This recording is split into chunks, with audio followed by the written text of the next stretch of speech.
Bueno, un saludo muy especial para todos ustedes en esta tarde.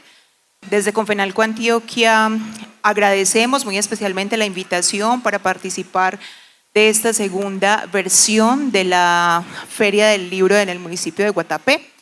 Hoy con una invitada muy especial. Antes de darle paso y presentar a Marcela, recordar que en esta ocasión nos están invitando a pensar en la feria como Guatapé como pueblo imagina. Nosotros para esta conversación quisimos pensar en dónde nacen las historias. Justamente preparando esta conversación de manera muy coincidencial me encontré un artículo de María Oruña, una columna, y ella se preguntaba o desarrollaba su texto justamente sobre esta pregunta: los escritores, ¿de dónde sacan las historias? Y contaba que para ella, en su experiencia,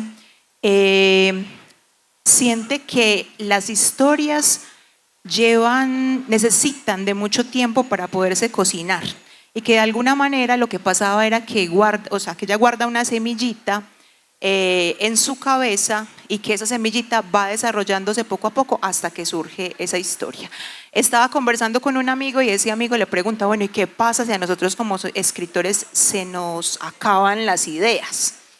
Y ella decía: pues eso puede ser una pregunta que muchos nos hagamos, pero la realidad es que pues está el tema de autoficción, pero también el tema de buscar, salir a buscar esas historias.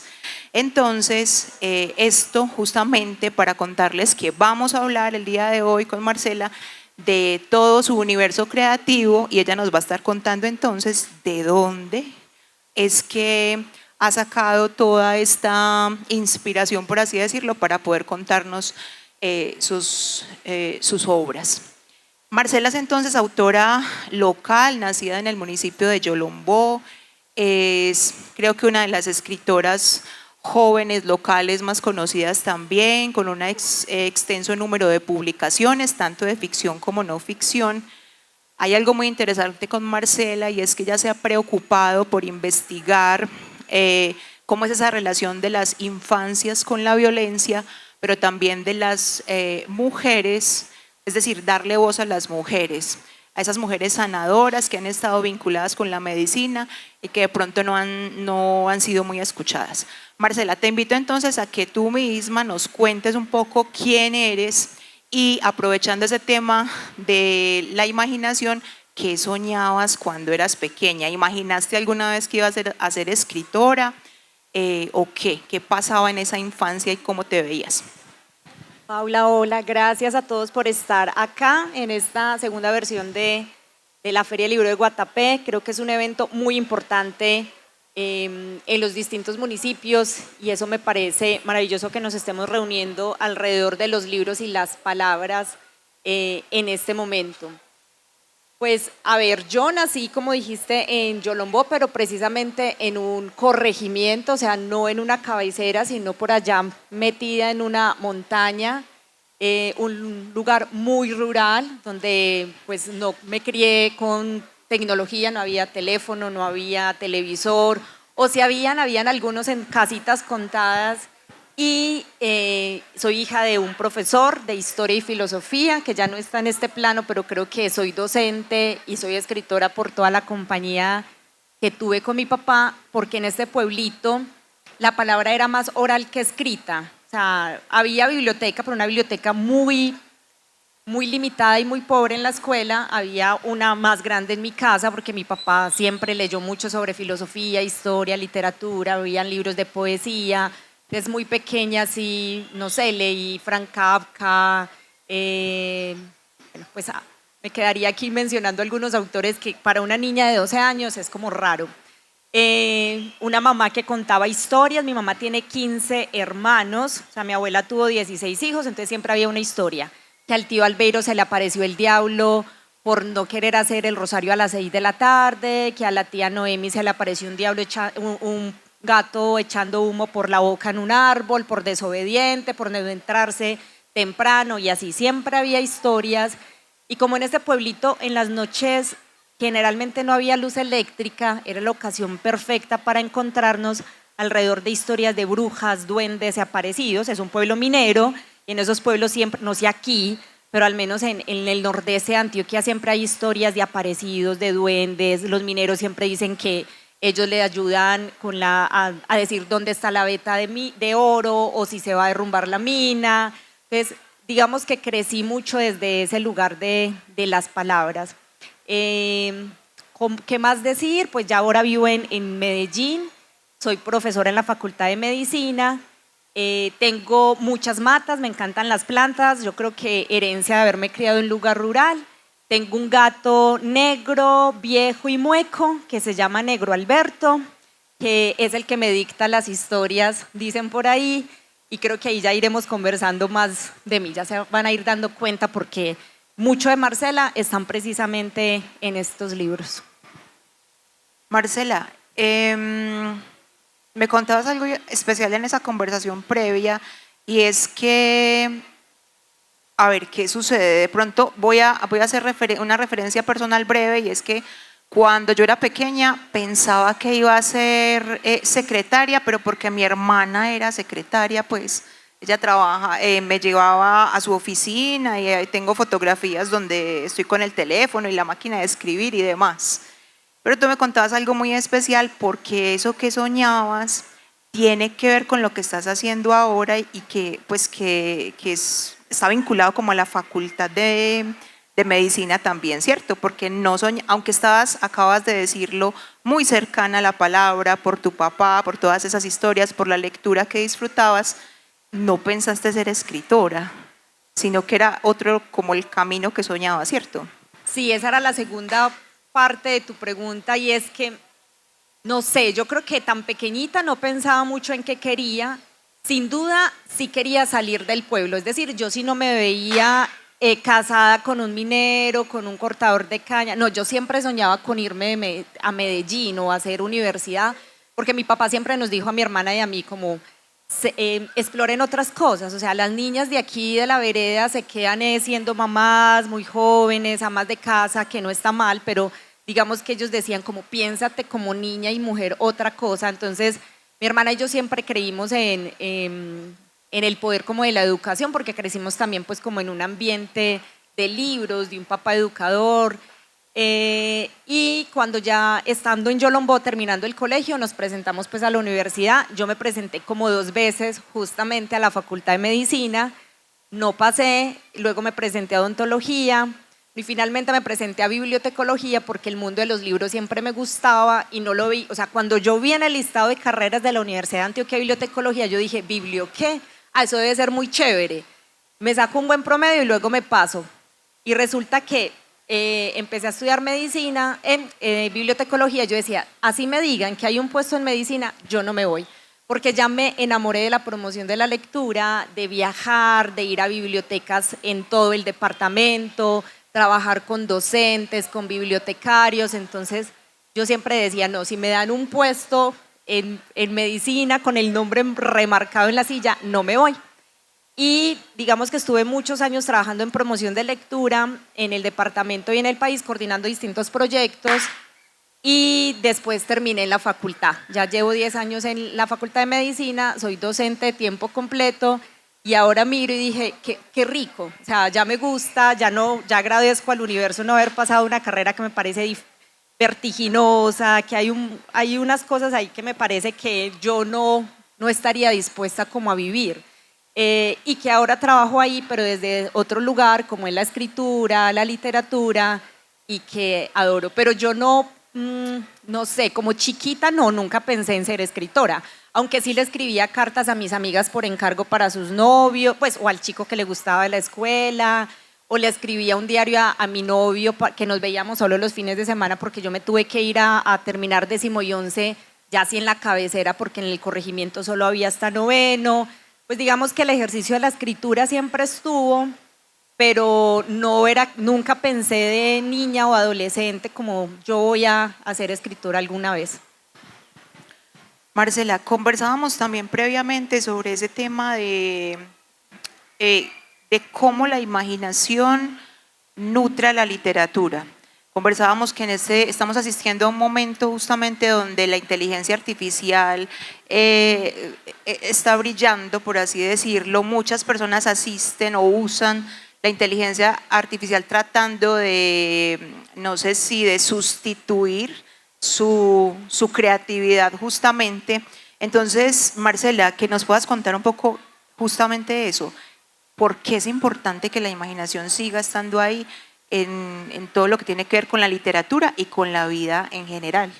Sí, a mí, por ejemplo, como docente y docente de escritura y que trabajo en investigación, me preocupa mucho el tema de la inteligencia artificial, porque creo que no estamos cuestionando lo que ocurre alrededor de eso, porque estamos dejando de crear y de imaginar. La inteligencia artificial, pues solo por mencionar, tiene bastantes dificultades. Una, por ejemplo, y es que nos está unificando el pensamiento y eso ya es muy delicado. Lo segundo es que la gente da por sentado que esa es la información y no, eso también se equivoca. En términos ambientales, todo el consumo de agua que tiene estos servidores para refrigerarlos.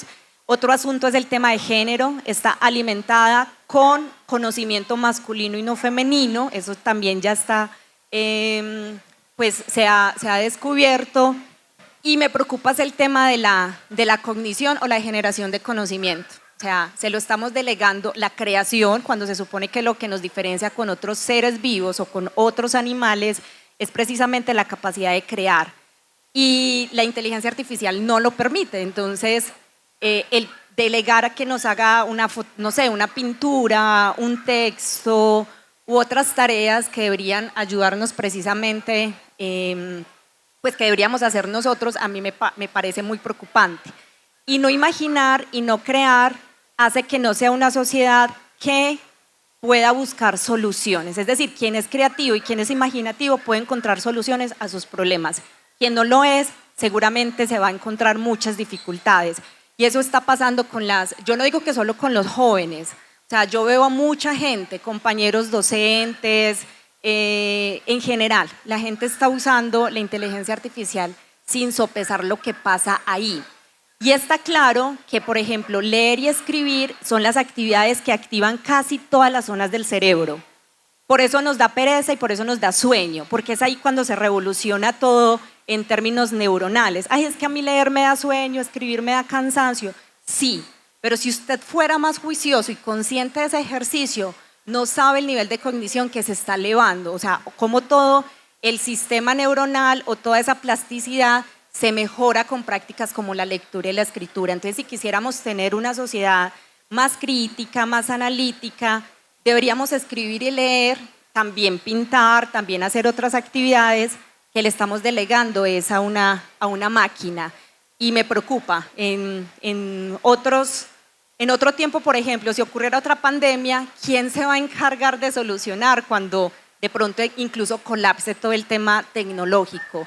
Se lo estamos dejando. No sé si se dieron cuenta también en España hace poco que hubo muchos días sin energía. La gente casi se suicida, estaban enloquecidos porque no había redes para pagar, para avisarle a alguien. Entonces estamos dejando los niveles básicos o ciertas tareas básicas a unas máquinas. Entonces creo que ahí tendríamos que ser más reflexivos y conscientes alrededor del uso de estas plataformas.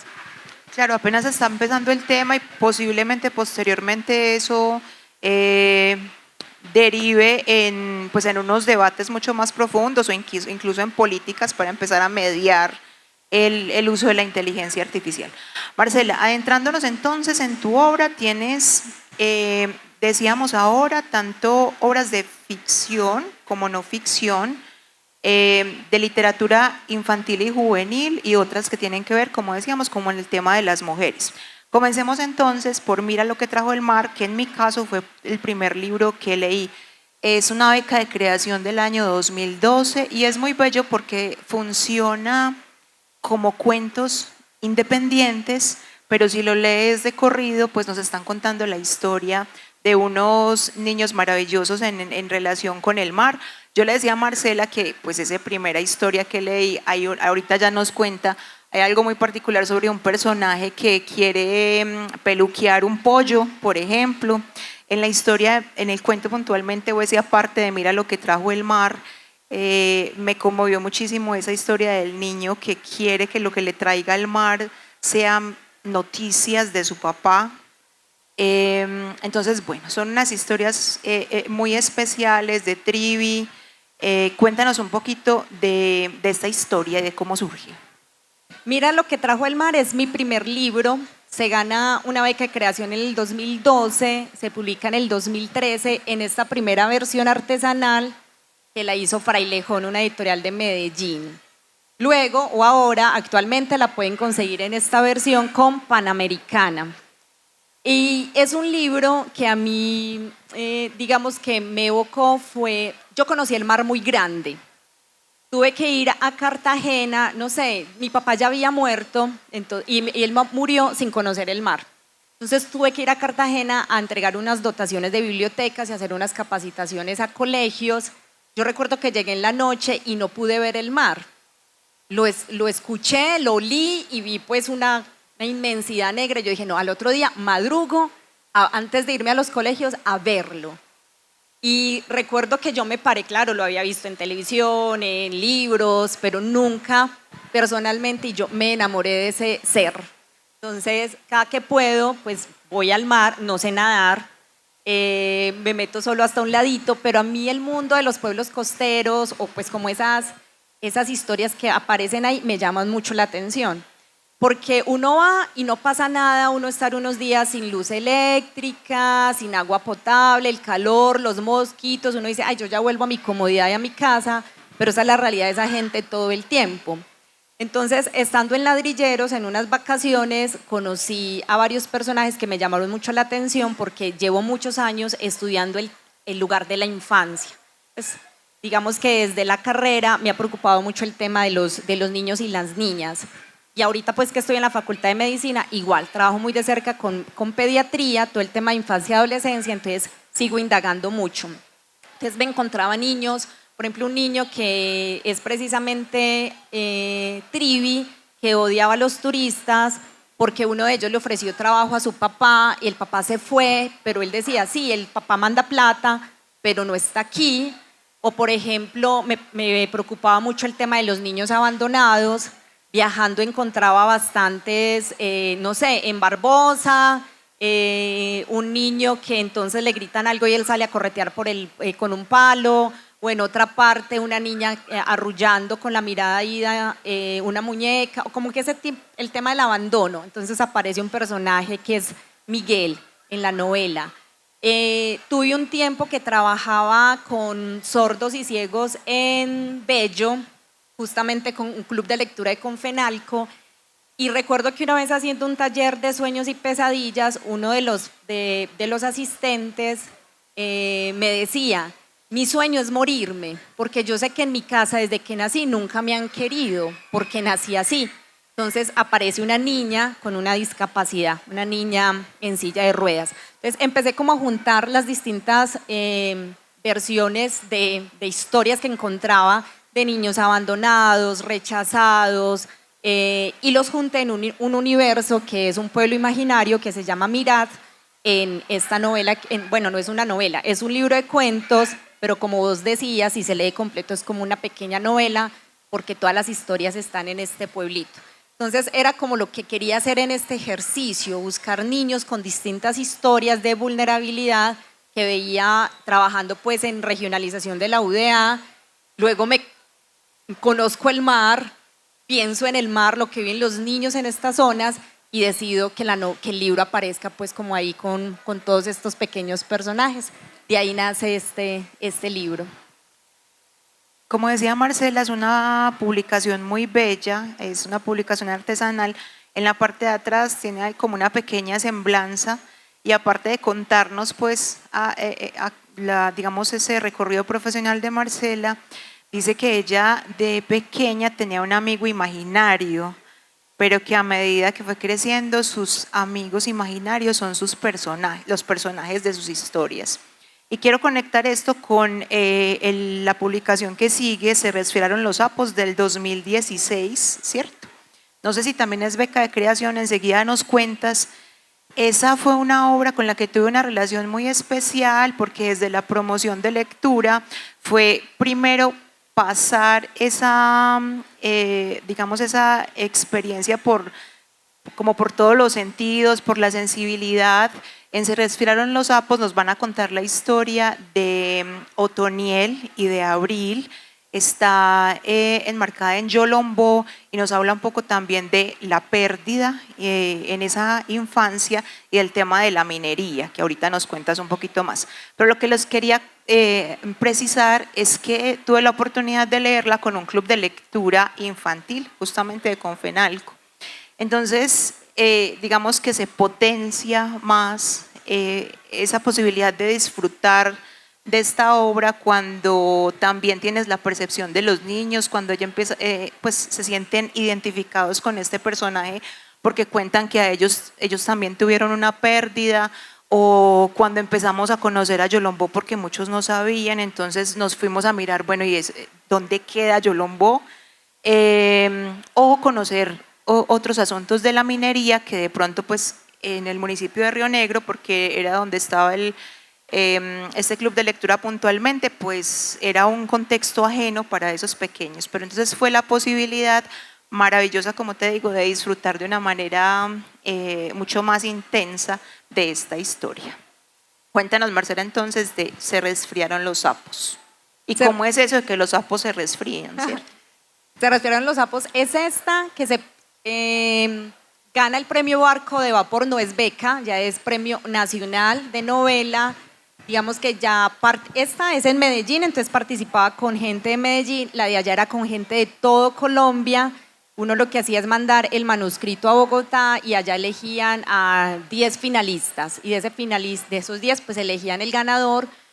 En el 2015 me ganó el premio Barco de Vapor y en el 2016 se publica. Y este año se reedita con Panamericana, que es esta otra versión, que también la pueden conseguir con Panamericana. Es una novela, esa sí es novela, que yo escribo luego de que una amiga muere. Yo había hecho toda la carrera con ella, bibliotecología, tuvo una enfermedad con la que luchó 13 años, que era un lupus. Y cuando nos graduamos yo creo que fue más emocionante que ella se graduara a que nosotros, porque tuvo todas las crisis del mundo. Mi papá ya había muerto, entonces digamos que luego muere Elizabeth, y estando en Marinilla en la ceremonia, a mí se me viene la última parte de la historia que no les puedo contar. Esa novela se escribe de atrás para adelante. Y empiezo a decir, listo, esta va a ser un homenaje a los seres fallecidos, a los seres queridos que ya no están, pero no quería que el papá fuera profesor, entonces empecé a recordar como toda la infancia. Yo dije, bueno, los papás de mis amigos eran mineros, las mamás habían que cuidaban vacas, y empecé como a armar todo eso en relación con la minería. Entonces es una novela en la que varios mineros quedan sepultados, y se entreteje, tiene saltos del tiempo, donde está la búsqueda de los mineros y la cotidianidad del papá con los hijos para mostrar la relación. Tiene que ver con eso porque a mí me pasaba mucho cuando vivía allá, que las minas se derrumbaban, el pueblo se paralizaba para ir a ayudar, a remover la tierra, a consolar a la esposa que estaba angustiada, a los niños. Era más una tarea muy vertiginosa porque pues son toneladas y toneladas encima, entonces los segundos cuentan para que no mueran ahí ahogados, y ahí es cuando nace pues como la historia. Los sapos es porque yo vivía en una casa campesina donde el baño quedaba afuera, entonces para salir al baño, pues al principio siempre tuvimos vasenilla, pues chiquitas. Y entonces, cuando ya estábamos más grandes, mi mamá nos decía, no más vasenillas, uno todo durmiendo por la noche y esta habitación oliendo a orines, no, van a empezar a salir. Y salíamos, mi hermanita y yo, y siempre habían sapos en el baño, o habían por fuera. Pues a mí me tocaba siempre estar pendiente de sacar los sapos debajo de la cama, detrás de las puertas, pero en la noche cuando salíamos siempre había. Y yo era la menor, pero era la más valiente, entonces yo era la que la sacaba con cuidado, y creía que era que los sapos se escondían de la lluvia. En mi pensamiento mágico, y es como de lo que me pego para crear un conflicto entre los dos hermanos. Un niño, bueno, no, un adolescente que está ya con el pensamiento concreto, que siempre uno pues como en los niveles de pensamiento va subiendo pues como de categorías, entonces ya cuando uno está pequeñito tiene el pensamiento mágico, un vaso no es un vaso, pero cuando uno ya tiene el concreto uno ya es pues el vaso es un vaso. Para un niño puede ser un cohete, una señora con vestido transparente, y así, el pensamiento abstracto y todo eso. Pero yo quería poner en conflicto a estos dos hermanitos, a Abril y a Otoniel, el narrador es Otoniel, y el papá es el que alcahuetea siempre. Abril cree que los sapos se resfrían, que hay que llevarles sacos a los sapos, ruanas a las ranas, el papá le hace caso, se supone que sale a abrigar los sapos, Otoniel siempre se enoja, papá la vas a hacer volver una boba, los sapos no se resfrían, ellos son del agua, pero con la tragedia que ocurre, Otoniel tiene que empezar a mirar a su hermanita de otra manera y acompañarla de otra manera. Entonces es una novela muy paisa, incluso ganó el premio por el rescate de la oralidad antioqueña, incluso también hace mucha referencia a la comida de nuestro departamento y es una novela también que habla sobre los ritos. A nosotros no nos han enseñado a decir adiós. Lo que más nos cuesta culturalmente es despedir a un ser querido. Y Abril se crea un rito que yo creo que yo lo hubiera hecho si me hubiera pasado lo de Abril. Marcela, ahorita nos estabas contando cómo para ti es muy importante esa voz de la infancia y la experiencia que ellos tienen con relación a muchas situaciones sociales e incluso de violencia también. Hay un libro del 2022 que se llama Viento llegó tarde y Alirio es el personaje principal, ¿sí? Alirio, y hay una relación entre el tejido y las historias. Esta historia está ambientada en un pueblo de Páramo, ¿cierto? Pero también aborda el tema del trabajo infantil. Cuéntanos cómo fue todo ese proceso de investigar qué es lo que sucede con el trabajo infantil también, o cuál es tu percepción y mirada con relación a ello, y por supuesto de Viento llegó tarde. Esta es la novela Viento llegó tarde, no se llama El viento llegó tarde, sino Viento, porque así se llama el personaje, ¿cierto? Es como decir Andrés llegó tarde, Julio llegó tarde, no es Viento llegó tarde porque es un personaje. El viento en esta novela es el narrador, es un personaje que le gusta espiar. No es un viento como los otros vientos amigos de él, que levantan sombreros, levantan faldas, hacen maldades. No, él es un viento que siempre está pendiente de dónde hay un chisme para yo pegarme. Entonces se va para la casa de unos tejedores y allá conoce la historia que nos cuenta luego, que es de Alirio, un niño que trabaja en los tejidos de su mamá. Su mamá es la única en el pueblo que puede hacer tejidos. Heredó unas ovejas, pero es terrible haciendo tejidos, o sea, fue lo peor, o sea, ya le quedan las medias como si fueran unas atarrayas, todo el mundo se burla, y aparece un anciano tejedor en el pueblo y ella se lo lleva para la casa para que le enseñe a Lirio, y además este señor está perdiendo la memoria, entonces necesitan que Alirio aprenda rápido para que no se pierda pues como esa tradición. Y me interesaba el tema del tejido porque desde siempre se ha relacionado el tejido con los textos. Uno habla del nudo de la historia, del hilo de la historia. Se dicen que las primeras escritoras o contadoras eran mujeres, mientras surcíamos medias o tejíamos algo, estaban contando historias. Entonces por eso, si ustedes leen el libro El infinito en un junco de Irene Vallejo, ella hace una alusión a eso, a las mujeres contadoras de historia y cómo cuentan mientras tejen. Entonces, digamos que quería utilizar esa metáfora. Y aparece el tema del trabajo infantil, porque a mí me llama mucho la atención, pues pensando como en el lugar de las infancias. Cuando yo vivía en Yolombó, yo tenía la fortuna de salir de la escuela, irme a la casa, sí, ayudaba a hacer oficios, pero podía hacer tareas, pero podía jugar o dedicarme a otras cosas. Mis amiguitos no, ellos salían de la escuela, del colegio, y muchos se tenían que ir a cortar caña, a trabajar a los trapiches de panela, a meterse en una mina. Y los fines de semana ya estaban de 12 años en las galleras o en los billares y desde muy chiquitos consumiendo algún aguardiente. Entonces, ya estando en Medellín, pensaba en eso. También niños en semáforos, niños que alquilan, niños que son volteadores en la minorista o en la mayorista. Entonces, es una novela que habla sobre el trabajo infantil.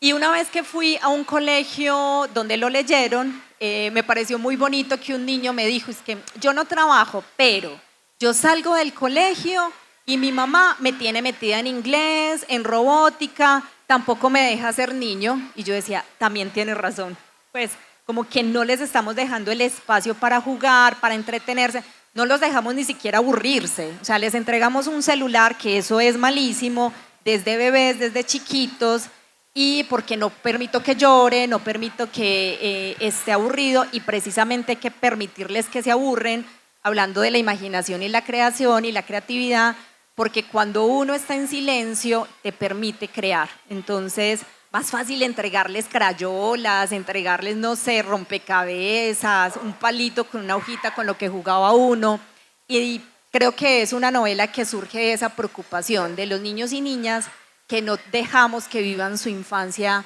por muchas prácticas que los adultos creemos que son convenientes y terminan tal vez, no sé, teniendo resultados distintos. Entonces habla precisamente de eso. Marcela, siguiendo en esa línea de cuando no dejamos que los niños sean niños y el trabajo, pues a propósito de este libro que se llama A mediodía llovían pájaros, está el tema de cuando no dejamos que los niños vivan con sus familias de manera tranquila, habiten sus comunidades, estudien, porque son llevados de manera forzosa a la guerra. Este es un libro muy especial, es el último libro, pues, mejor dicho, lo terminé de leer hace relativamente poco tiempo, y entonces tengo como toda la emoción con relación a esta historia, porque me parece muy bella, me parece una propuesta también muy creativa, porque lo que Marcela hace acá es juntarse con otras áreas de conocimiento, con otro especialista para construir su historia. En A mediodía llovían pájaros, hay una recopilación de 10 aves de Colombia, entonces ustedes van a encontrar la ilustración, van a encontrar una descripción técnica de cada una de esas aves, de las palomas, los loros, gallos. Hay una que se llama el ave fantasma que yo no conocía, bueno, de hecho hay muchas que yo no conocía, entonces fue muy interesante. Al final tenemos información también como una especie de listado de esas aves, pero es el pretexto que ella tiene para contar esta historia de F, de mamá Carmen, del abuelo, que me pareció súper interesante porque lo que hace el abuelo es decir, o sea, él tiene palomas mensajeras, pero él dice que sus palomas mensajeras desde el pueblo de Barbascal solo mandan mensajes positivos, porque en medio de la guerra donde hay tanta tristeza y tanto dolor, es importante hablar de cosas buenas. Entonces, Marcela, cuéntanos un poco de esto, donde también tuviste colaboración de un biólogo que te ayudó pues a construir también toda esta historia en términos de lo técnico con relación a las aves. A mediodía llovían pájaros es una novela que se ambienta también en Yolombó, en ese pueblo que les conté al principio, donde yo me crié, que no había televisor, que era muy rural. Hubo presencia guerrillera, digamos que yo recuerdo de niña ver que entraba la guerrilla, mercaba, seguro no pagaba, bueno, mil cosas, se iban. Mi mamá y mi papá nos decían, si ustedes están en la calle y esta gente entra, ustedes métanse a la primera casa que encuentren, porque pues podía pasar de todo. Tiempo después, cuando yo ya tenía como 15 años, llega y se instala, es un grupo paramilitar.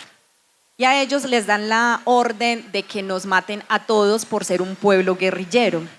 Alcanzaron, digamos, a asesinar a algunos campesinos porque le prestaron obviamente obligado, un caballo a un guerrillero herido y luego ese guerrillero se pasó para el otro grupo a señalar y así. No cumplieron la orden, no nos mataron a todos, pero se instalaron y crearon desde ahí una base donde operaban. Entonces, este pueblo tan chévere donde nosotros celebrábamos los cumpleaños en el río, nos íbamos a robar frutas a las fincas cercanas, terminó siendo un lugar de mucho miedo. A las 6 de la tarde no podíamos salir al parque. Había siempre toques de queda y sabíamos cuándo llegaban ellos con campesinos para torturarlos. Bueno, hasta hace poco la fiscalía ha encontrado varias fosas con cuerpos que ya no descuartizaban con motosierras sino con ácidos. Bueno, eso fue una cosa horrorosa. Mi hermanita y yo siempre decíamos, ¿dónde nos escondemos si vienen por nosotros? Y teníamos siempre muchas pesadillas, porque estas casas campesinas lo que hacíamos era atravesar un palo, esa era la seguridad, pues que nosotros cuando nos quedaba la llave con la regla o un machete, pues sacábamos el palo y ya.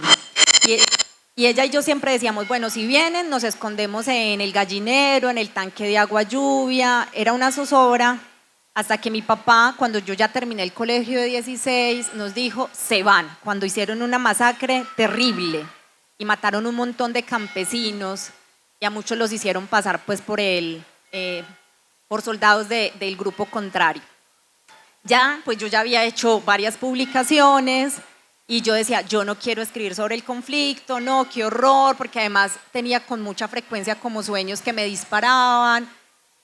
Después una situación que pasó en la familia, yo dije, sí, voy a hacer una novela y empecé a hacer una investigación sobre qué se había escrito para jóvenes, porque digamos que para adultos se ha escrito mucho crónica, novela, sobre el conflicto colombiano, pero quería saber qué para jóvenes se había hecho. Empecé a leer a Irene Vasco, Yolanda Reyes, Jairo Buitrago, todos los autores colombianos que habían intentado narrar las distintas atrocidades de la guerra, secuestro, extorsiones, desaparecidos, bueno, todo eso. Yo decía, ¿yo cómo lo voy a contar? Y me imaginé, y me vino a la cabeza una imagen muy horrible que pasó en el pueblo, y es que un domingo a mediodía hubo un tiroteo miedoso y dijimos, no, ya ahora sí mataron a todo el pueblo. Por fortuna en la casa estábamos mamá, papá, mi hermana y yo, y ya cuando creímos prudente, mi papá fue a averiguar y dijeron, no, es que esta gente está entrenando la puntería disparándole a los gallinazos. Entonces, a mediodía, de ahí viene el título, a mediodía llovían pájaros, y decidí empezar a crear un pueblo donde toda la dinámica es un pueblo caliente. Yolombó pues no es tan caliente, es más templado, pero este es caliente, no se ven las nubes porque siempre hay pájaros, y empecé a crear como unos personajes que todo tuviera que ver con aves. Entonces está el abuelo que tiene un correo de palomas mensajeras, voy a entrevistar a un señor en el poblado para saber cómo era eso, porque no es que yo te vaya a mandar una carta a vos u otra, no sé, amarse, no, o sea, eso es una estrategia, un entrenamiento, entonces eso aparece en el libro. Hay una profesora que no da clases, sino que tiene loros entrenados, ya está muy viejita, entonces, hoy toca enseñar la tabla del 3, baja el loro que repita la tabla del 3. Hoy toca enseñar los ríos de Colombia, entonces baja el loro que repite los... Y empecé a crear así. Hay una señora, mamá Carmen, que lee el futuro con el vuelo y las cantas de las aves, con una gallina que mantiene en una mochila. Entonces me puse a estudiar ornitomancia, que es un arte milenario, entonces, pero con aves colombianas. Y así empiezan como a aparecer un montón de dinámicas muy pintorescas alrededor de esto. Y luego a este pueblo de aves llega un ejército comandado por un señor que el apodo es Pocillo, y empieza a pasar de todo. Además, porque a uno de los niños que vivía en otra ciudad donde había conflicto, lo mandan para este pueblo para protegerlo, y resulta que ahí llegan a reclutar niños. Entonces es una novela de todo lo que he escrito, creo que emotivamente ha sido de la más difícil.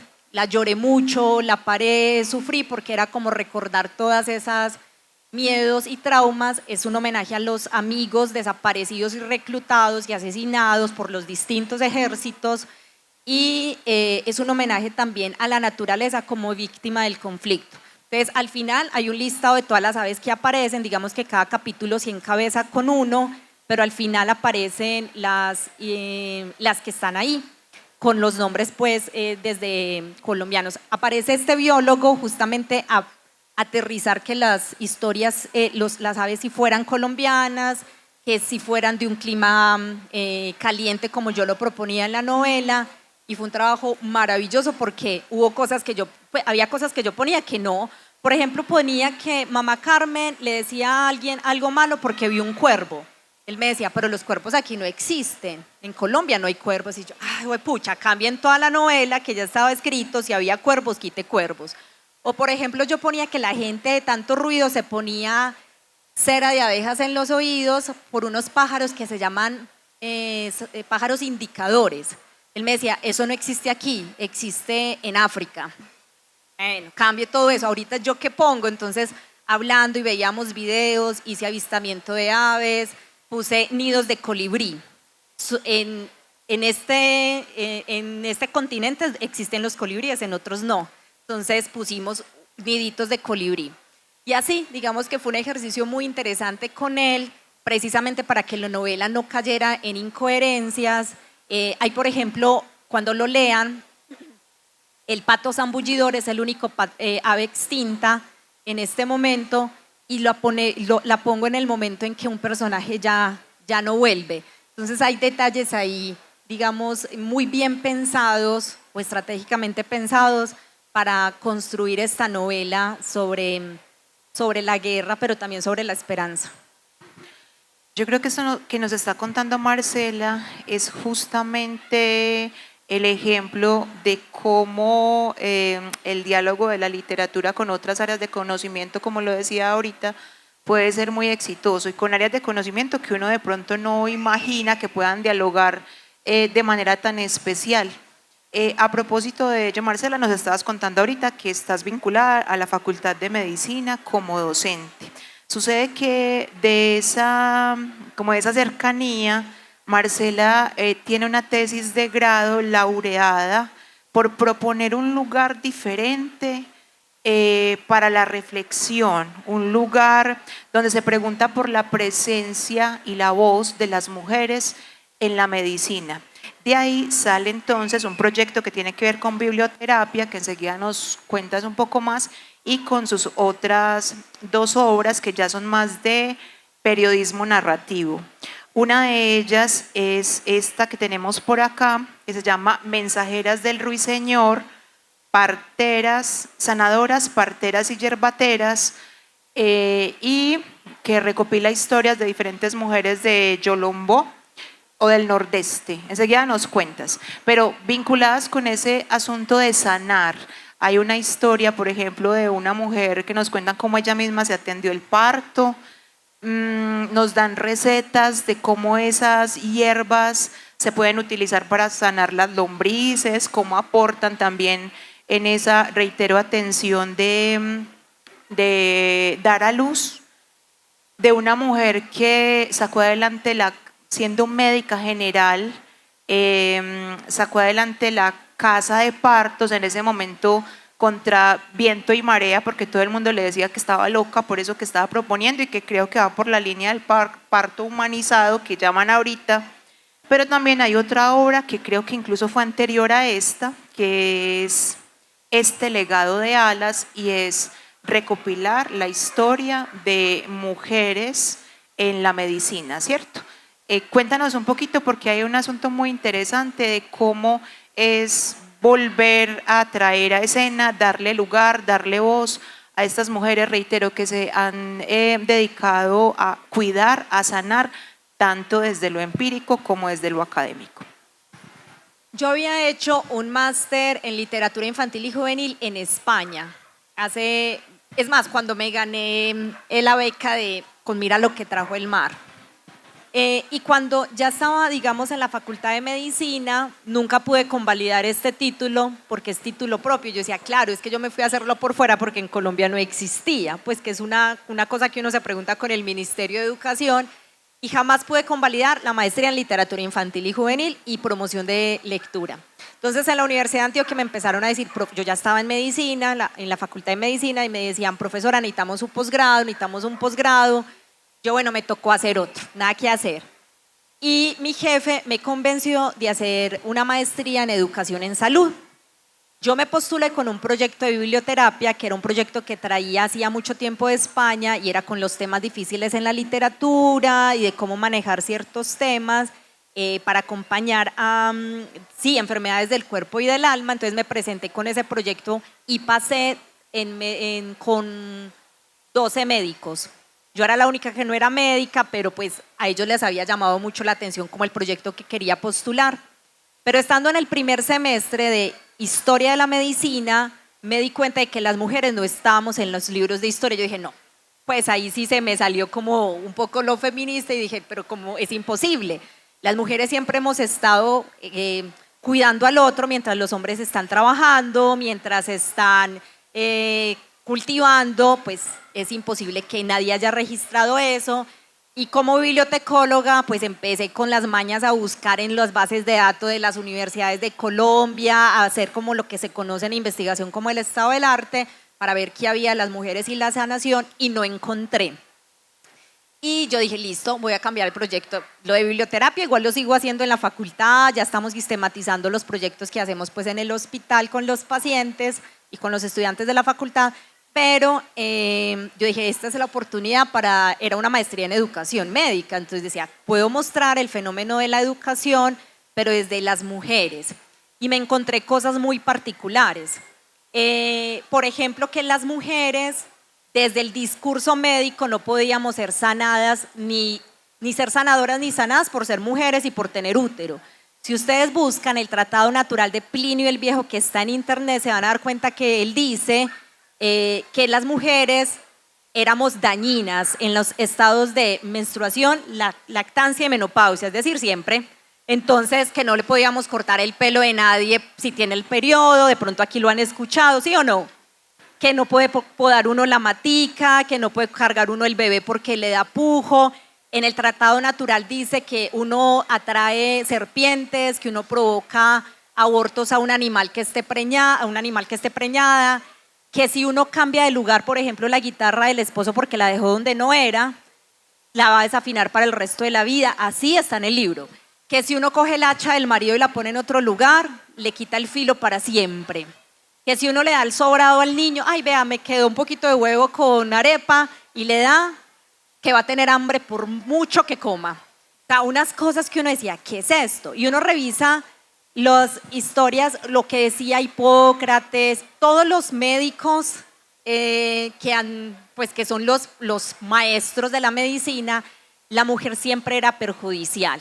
Tampoco podíamos ser curadas. Las mujeres los esposos iban por nosotras a consultar. Tengan en cuenta que hasta hace poco las mujeres tenían que pedir autorización en Profamilia para la cirugía, el esposo tenía que firmar, o sea, unas cosas impresionantes. Entonces a mí me llamó mucho la atención como el tema, incluso cuando llegan los médicos conquistadores a Colombia, llegan un montón de mujeres a que las atiendan y ellos dicen, no, ustedes son muy raras, ustedes tienen unos cuerpos muy raros, decían que el útero nos caminaba, que hoy podía estar detrás de una costilla, mañana debajo de una rodilla, porque pues en eso no había tecnología para saber cómo éramos por dentro, ni diseccionando pues sabían mucho qué es eso del útero. Y ahí crean los primeros oficios, sanadoras, parteras y nodrizas, que son las que prestan la leche a un bebé que su mamá no puede amamantar por ninguna razón. Entonces nos dan permiso para tener los primeros oficios, pero cuando empezamos a tener fama y fortuna empiezan a ser perseguidas por la iglesia. La Santa Inquisición no fue en la Edad Media ni en Europa, aquí hubo persecución, aquí en Antioquia, y la Escuela de Medicina, en ese momento se llamaba escuela, empezó también a prohibir a que las mujeres ejercieran la partería, las hierbas, por no tener educación, y les daban un permiso, una patente para ser parteras. Y a mí ese tema me fascinó.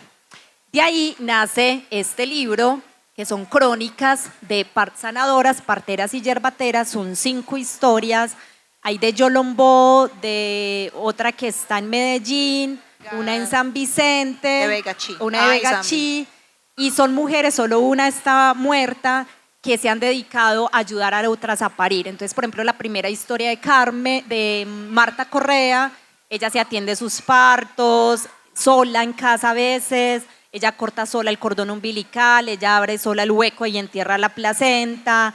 Pero está también, por ejemplo, la historia de la casa del parto, que es una médica ginecobstetra que empieza a imaginarse el parir distinto en el agua, no en quirófanos, piensa en partos familiares, que entre el papá del bebé, que entre la suegra.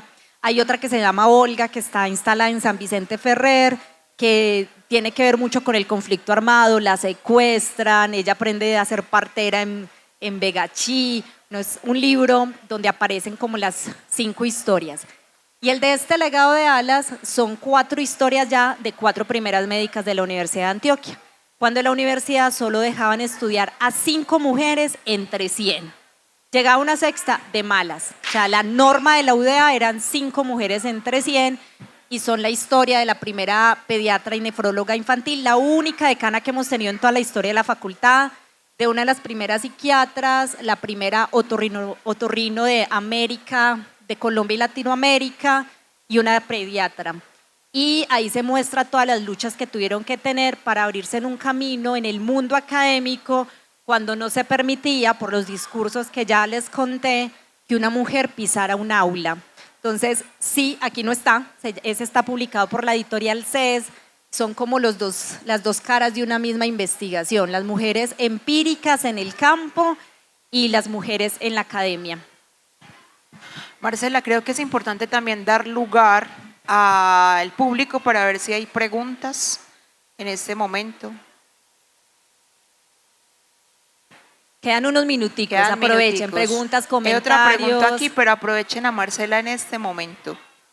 Hemos estado haciendo un recorrido justamente por toda su obra para que, bueno, yo sé que tienes muchos lectores en el departamento, en general en el país también, pero sé que también entre el público puede haber muchas personas que no te conozcan y que te estén aquí escuchando por primera vez y van a salir a decir, yo quiero ir a leer estos libros de Marcela. Que vayan a leer o vayan a escribir, porque creo que es la invitación también de esta feria. Ajá. Es que precisamente ustedes empiecen a buscar todo lo que Guatapé les regala. Marcela, entonces una última. Sí, por aquí hay una. Por allí nos van a ayudar con el micrófono.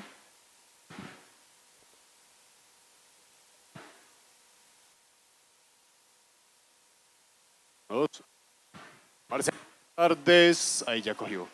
Fabio Gallego, mucho gusto. Una pregunta, ¿qué está escribiendo en este momento? Muchas gracias. Una mirada más. Gracias. Gracias. En este momento tengo una novela, pues 2, que tiene una editorial, la misma de Los pájaros, va a haber una novela histórica que habla precisamente, pues hay algunas novelas en Colombia histórica de la esclavitud, pero los protagonistas no son esclavos. Entonces digamos que también hablando del trabajo con otros, estuve pues como haciendo también una revisión con un historiador de la Universidad de Antioquia para que esta novela no cayera pues como en anacronismos, y está ambientada digamos más o menos como por Popayán, y es una familia negra que está en todo el tema de la libertad de vientres, con todo el tema de la libertad, y el patrón no está muy de acuerdo y hace de todo como para retener sobre todo a la nieta. Y otra novela de ciencia ficción, esa novela ganó beca de creación el año pasado, es una novela que se llama Los Silenciarios, que tiene que ver con el tema del ruido, que creo que me cuesta bastante el ruido y creo que cada vez nos generan más ruido porque estar en silencio nos hace encontrarnos con nosotros mismos, y es una novela muy rara, por eso es ciencia ficción, porque se comercia con sonidos. Entonces estoy también trabajando con un ingeniero de sonidos, también con el biólogo que asesoró el de los pájaros, porque digamos que yo puedo ir a comprar una cerveza ahorita con el maullido del gato, pero si capturo el sonido del gato, ya el gato no vuelve a maullar, y si los gatos dejan de maullar, se desaparecen porque cómo se comunican para parearse, para avisar de un depredador y así. O yo puedo pagar, no sé, el alquiler de la casa con el estornudo de la abuela, pero el estornudo desaparece. Entonces se va a ir silenciando el mundo, o al menos este planeta que estoy inventando, y eso empieza a generar unos colapsos sociales y naturales. Entonces una novela rarísima, ahí estoy trabajando muy despacio, asesorándome un montón, leyendo mucho ciencia ficción, porque tiene muchos temas, incluso también aparece mucho el tema de la maternidad. Entonces ahí están esas dos novelas próximas, espero. Gracias. Muy bien. ¿Algún espacio para una última pregunta? ¿Tenemos alguna por allí? Sí. Allí atrás. Hola, hay hola. una.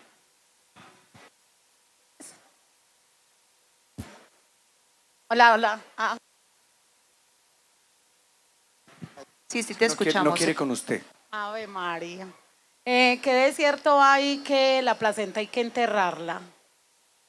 Pues hay muchas historias alrededor de la placenta. Haciendo esta investigación es súper curioso porque yo encontraba, por ejemplo, con las parteras del Nordeste distintas prácticas muy impresionantes a mi modo de ver. Por ejemplo, el cordón umbilical y la placenta de un bebé que fuera niña se enterraban cerca a la cocina.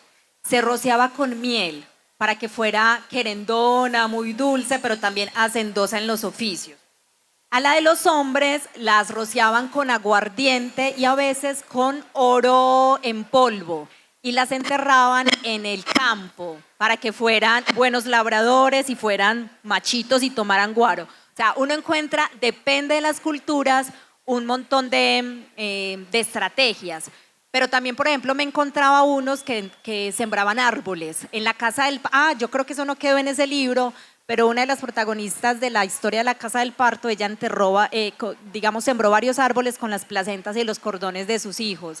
Depende. Pues a mí me parecería muy bonito sembrar árboles. Ya si usted quiere rociar miel o aguardiente, pues lo dejo a su decisión, pero creo que más bonito sembrar árboles con la placenta y que no se vayan a un residuo o una caneca del hospital. Pero eso, pues encontrarás distintas las tradiciones y culturas, muchas formas de manejar el tema de la placenta y del cordón. Bueno, una última pregunta. Seguramente en Yolombo hay muchas más Marcelas que están en el corregimiento y en muchos municipios. ¿Qué estás haciendo para que esas personas o esas jóvenes también tengan una posibilidad como la que tuviste en su momento? Pues gracias a tu papá, pero seguramente hay muchas historias como la tuya que están en Yolombo, en el nordeste, en el oriente, en el suroeste, en muchas regiones y que también quieren tener esa posibilidad. ¿Qué se puede hacer o qué estás haciendo por tu pueblo? Yo creo que hacer algo como esto es súper importante, ¿cierto? Para motivar a la gente a escribir y a leer. No hay que tener una vida trágica, rara, esperar a vivir en Santa Elena, en una finca, pensionado para escribir. Yo creo que desde ya todos podemos empezar a hacerlo. Y creo que sí hay más posibilidades. En esa época, como les decía, no había teléfono, ahora todo el mundo tiene un celular, al menos ya hay 11, ya la gente ha salido a estudiar, ya está más conectado con Medellín y yo sí suelo ir con frecuencia, incluso fui a presentar los libros, hicimos homenaje a 2 parteras allá en el pueblo, me sorprendía mucho, por ejemplo, cuando